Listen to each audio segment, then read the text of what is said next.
Chelsea chat a little later. George, an emphatic performance today from your boys Tottenham. Talk to me.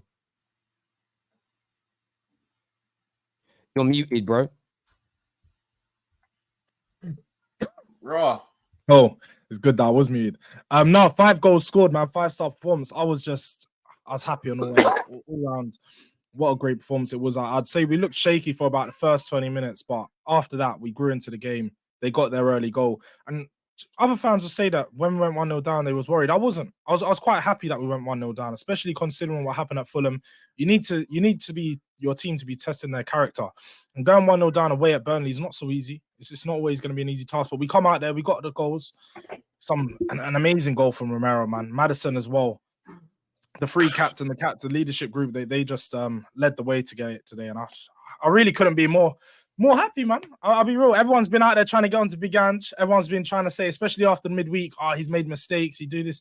And we all know, look, Tottenham fans, we know from the first team, this first team is going to give us goals. It's going to give us what you want. It's going to play the way we need to play. But once you look at that second team, there's going to be problems. I see a lot of people saying when you was giving us praise at the start of the stream, tell you that Tottenham are an injury away, 2-3 injuries away. And like you said, they probably are. Most teams in the Premier League are. If you get 2-3 injuries to our biggest players, we're going to have some massive problems. But we're only playing 1 game a week, unlike most teams in the Premier League. So we have the advantage to rotate our team well and be able to keep most of our players fit. And barring injury, we should be. I'm very confident this season. I saw that super chat asking me where we should finish. I do think we've got an outside chance to top 4. I don't feel like we're favourites for it. I do think we still have a lot to prove. But if we can keep playing the way we are this week, the way we have been, and just taking it week by week, taking it game by game, then I am quietly confident that we can do this. We can come into the top 4 and probably get higher than 4th, probably be outsiders for 3rd. But we've started off good. I like to see Son in the strike position going forward. I don't want to see Richie up top anymore. You saw the difference today. Sonny just looked as sharp as he was not last season, the season before. And yeah, man, it's just firing on all cylinders right now. We can't complain at all. Yeah, when you talk about injuries as well, people also forget that we've got one of our best midfielders out injured in Bentancur right now. And we're still playing well. So I think the whole injury thing is a bit of a myth. Like every club has that problem other than Manchester City, which their squad depth is unreal. Almost every club in the Premier League is like 1 injury away from a crisis. Yeah, most squads are in that position. In terms of the way you're playing, what's impressing you the most at the moment, Dan? In terms of the style of it, the fact that the goals are being spread around, what element of Spurs' play is really sort of tickling the pickle? There's a lot of things about this system that I had already been expecting when we had already started talking about Ange Postecoglou. I do watch a bit of Scottish football, not that much, but I knew the type of football that he played, attacking football. It's going to be entertaining. But what I really wanted to see, Brian just scored. But what I really wanted to see was after we had lost in midweek, I was really, really worried where our confidence is going to be at an all-time low and we weren't going to bounce back. But that mentality to come in, not only just come back and win a game, but we were 1-0 down as well. That's all the difference that we have with Chelsea. Chelsea went 1-0 down the rest of the game. We went 1-0 down and we bounced back. And not only did we win, we destroyed them like 5-2. That's unheard of from a Tottenham team in the last few years. So listen, I'm happy. Another thing that I'm very impressed with is our midfield. As I said in previous streams, and I stick by it again, other than Manchester City, the best midfield in the Premier League. Caicedo, Lavia, Enzo Fernandez on the pitch today. You see it. I think seriously, Bentancur comes back. That midfield 3, not right now with Papa Matasar. I think Chelsea's is better with Papa Matasar. But Bentancur, Bissouma, Maddison, come on. And for me, today, so far, solidifies Maddison is the signing of the summer. So far. And I personally believe that he will be, for sure, the signing of the summer in the future. People are going to look back and say, yes, for sure, the signing of the summer.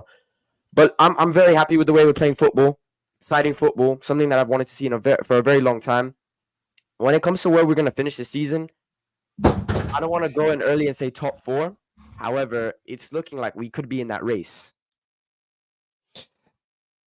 Jacob, do you agree with that, with these performances? That I mean, remember, top 5 gets you Champions League. You don't even need top 4. Top 5 this season. Do you feel you're on course for that? Or do you feel it's a little bit too early to make that kind of prediction yet? Look, I mean, if anyone who's bet on horses in their lifetime know not to put your money on the horse that just comes out firing. You want the horse that can go around the whole lap. So I'm not going to get my hopes up too far as top 4, top 5, etc. I'm going to keep my hopes and my expectations for this season consistent with where they were in the summer, which was I want to see us compete in every match. I want to see a new style of football, and we're seeing that. Real quick, Terry, if you'll allow me, I want to say something real quick because there's been a lot of Spurs fans. You know who you are. I don't need to call out these Spurs fans because they know who they are. I don't need to call out the rival fans because they know who they are as well. But all over the summer, I've been hearing Sonny's past it. We need to sell him. Let's move on from Sonny. Sell Kane and Son because he lost a step of his pace. And when I send other Spurs fans video proof that Son has not lost his pace, not just from today, I'm talking about on the left wing side as well.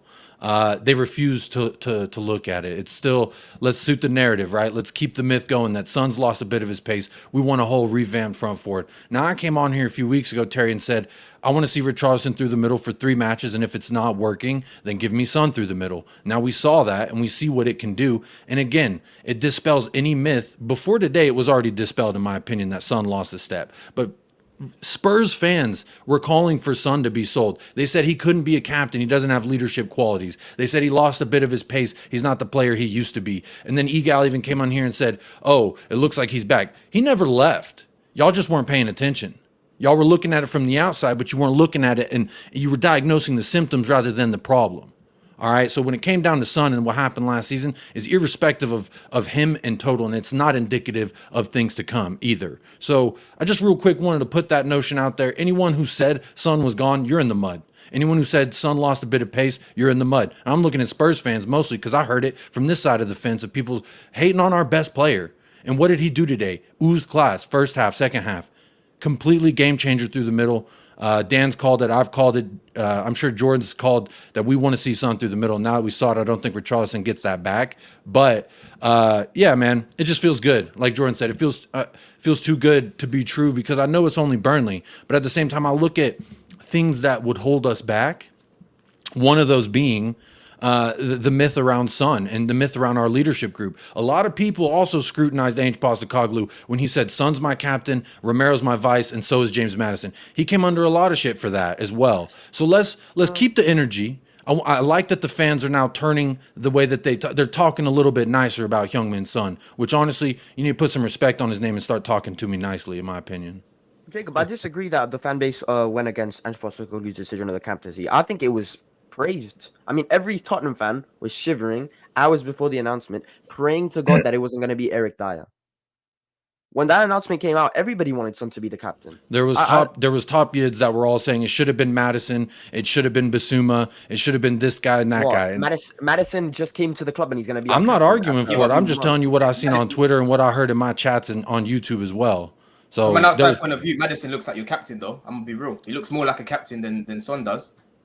I would agree. I feel like sometimes you don't need the armband. Son is probably more of a captain that just leads by example. He's going to put in the work, and players are going to watch him and just follow like that. But Maddison is definitely going to be the player on the pitch who's leading and doing all the talking and telling people what to do and where to do. Because when he's on the ball, you can just see he's taken control of this team. This is now his team. I think it's better, like Terry mentioned earlier, that now Kane's gone. I think it just adds that bit of it's less pressure on the Tottenham team itself because now Maddison can come in and we can play the way Ange wants without having to suit it to a top player in the team, because the way Ange wants to play is the same way that Maddison wants to play, and it just works. Honestly, it just works. Yeah, and I think on the Kane thing, I think it might have been a show we did where I said to you, I think it'll be a massive mistake not to sell him, because I felt as though this would be the best thing for your team, not because he was a bad player, but you get the money to reinvest it rather than have him for 2 more years and then he leaves for nothing and you get no money.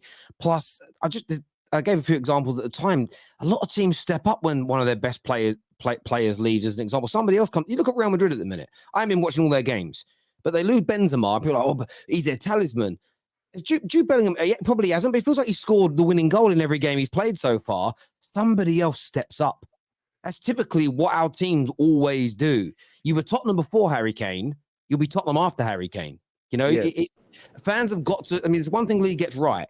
People sometimes put too much stock in individuals at their club rather than back in their football club, if that makes sense. And yeah, no, I think you guys are looking good. I think on Son as well, Jacob, I wanted to say on him because maybe there's an element here where people have gone too far, but maybe he does need to be more central now. Maybe he is a little bit too old to be running down that wing. But when you're central, there's less running, slightly less than when you're on the wing. And also, you're not playing as much transitional football anymore. Maybe his legs are gone to be a player that stands on the halfway line. You sit back deep, absorb pressure, and bang a ball over the top for him to run onto. But because you're playing progressive football and you're working the ball into the box, he is a good finisher. If you create Son enough chances, he'll score you goals. You know, he is. He's got a good finish. But so maybe you get where I'm coming from. So I'm not saying he's finished, but he's got to an age. I always remember people telling me that Ronaldo was basically changed his game to score more goals. Like, no, he stopped running down the wings in his early 30s because most people stop running down the wings in their early 30s, and you adapt your game. And maybe that's what Son's got to do. It was because he got when it comes to Ronaldo, it's because he got a knee injury when he just had joined Real Madrid and he had to change his style. That's why when he was Man United, he's a different player than when he went to Real Madrid. I agree, but again, Ryan Giggs, from his sort of early mid-30s through to what he played when he was 40, he moved more into central midfield because he couldn't run the wings anymore. In fairness, he was pretty quick still at 40. He was still pretty quick at 40, but we digress. Sorry. I think Terry's right in what he's saying. I think Terry's right in what he's saying, Jules. Sorry, I think he's definitely right in what he's saying because, the few games that I've watched of yours this season, Son doesn't look the same player, man. Obviously, he's never been that hazard type player to pick up the ball and run. I hate this narrative. I'm sorry. I hate this narrative. Son doesn't look the same player. I'm sorry. Continue. Sorry. I'm being real, bro. His legs, like Terry's saying, they're looking like they're going a little bit, but he's still got a good finish on him. So maybe playing him down the middle is a better option for you, man, than playing Richarlison there. I think the main thing is the reason why we play him down the middle is because when you put him out on the wing, like you guys said, I don't feel like he's lost.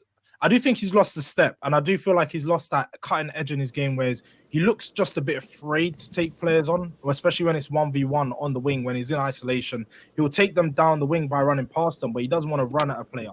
So I feel like when he's down the middle and you play him in the 9, as you saw, all 3 of his goals today, he was on the last man and he's making the run on the shoulder of the last man. And he's getting onto the edge of those balls and he's finishing there. It's exactly how most of his goals come in the season under Conte, under Jose, like in the transition. That's where I feel like he's going to find a lot of goals. And especially if we play him in the 9, we can catch him in the best positions there. But playing him on the wing, I do agree with you guys. He's lost a little bit of a step and just lost a bit of edge in his game to take players on him.